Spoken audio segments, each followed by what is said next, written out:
Installing the infant sling will vary depending on the carrier that you own. I'll be installing this into a double carrier, but I'll also explain it as well on other carriers. The first thing you'll notice is the supplied hardware. The telescoping bar will be used for double carriers, the D-rings will be used on single carriers, and the bolts will be used depending on the age of the carrier. On the inside corner of your carrier's frame, on newer carriers you'll find a bolt, and on older carriers you'd simply find a hole. This is the location on a single carrier that you would install the D-rings, like so.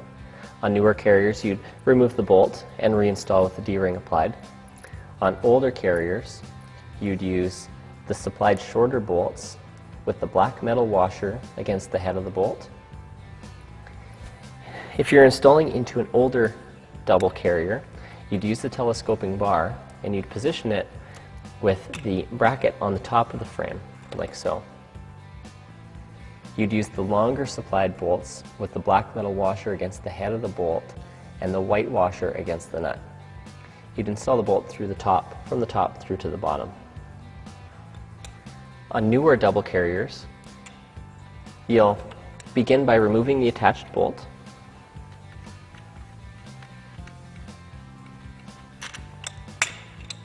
We'll take one of the supplied black metal washers and put it on the bolt, and then install the bar with the bracket below the frame.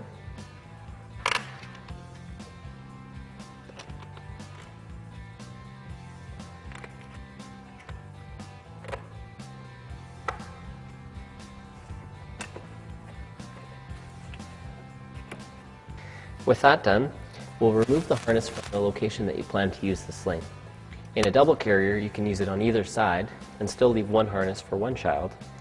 Or if you're using a double with only one child, you can install it in the center position. We'll install it on one of the sides. So we'll unbuckle the harness and set aside for now. And we'll position the infant sling into the carrier with the padded section to the bottom, like so.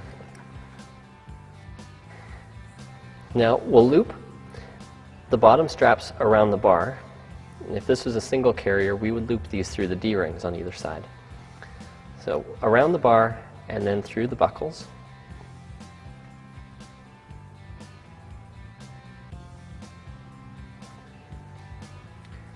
Like so.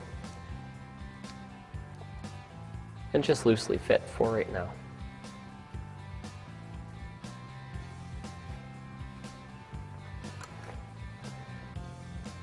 Now we'll loop the upper straps around the upper bar, but to make that a little easier, we'll just collapse the frame a little first.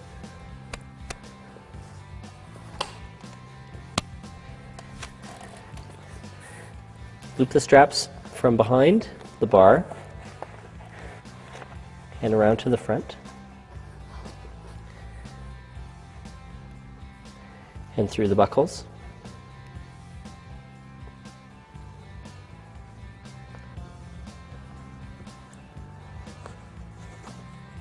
On both sides.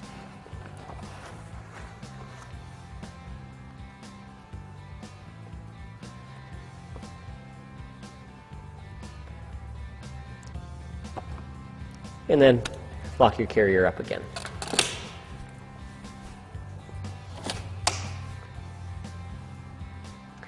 Now take your carrier's properly adjusted harness and we'll install it into the infant sling. We'll use the two top slots for older, taller children and the two bottom for shorter children. Simply take the buckle of the harness and slide it through and reconnect it to the carrier in the back.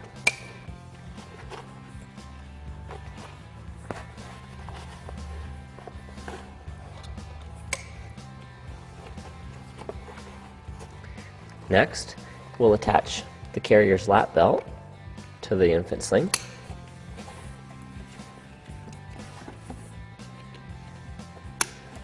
If we had this positioned in the middle position, we'd use the two outside lap belts to attach it.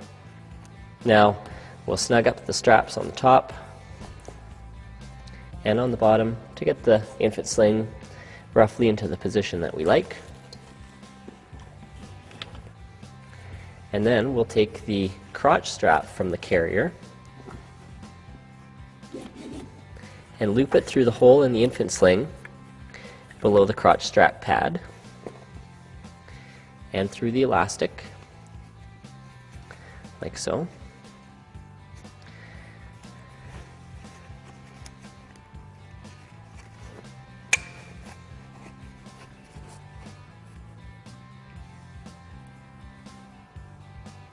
Installing the infant sling into the Corsair XL will require a slightly different step for the top portion.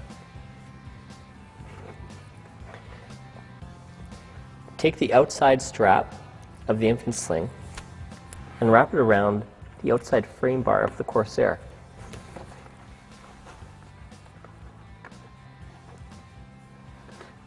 Once wrapped around, simply loop it back through the buckle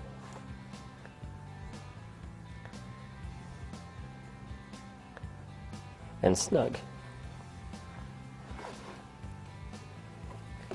For the inside, we'll use the strap that's sewn to the middle of the Corsair body and simply loop it through the buckle as well.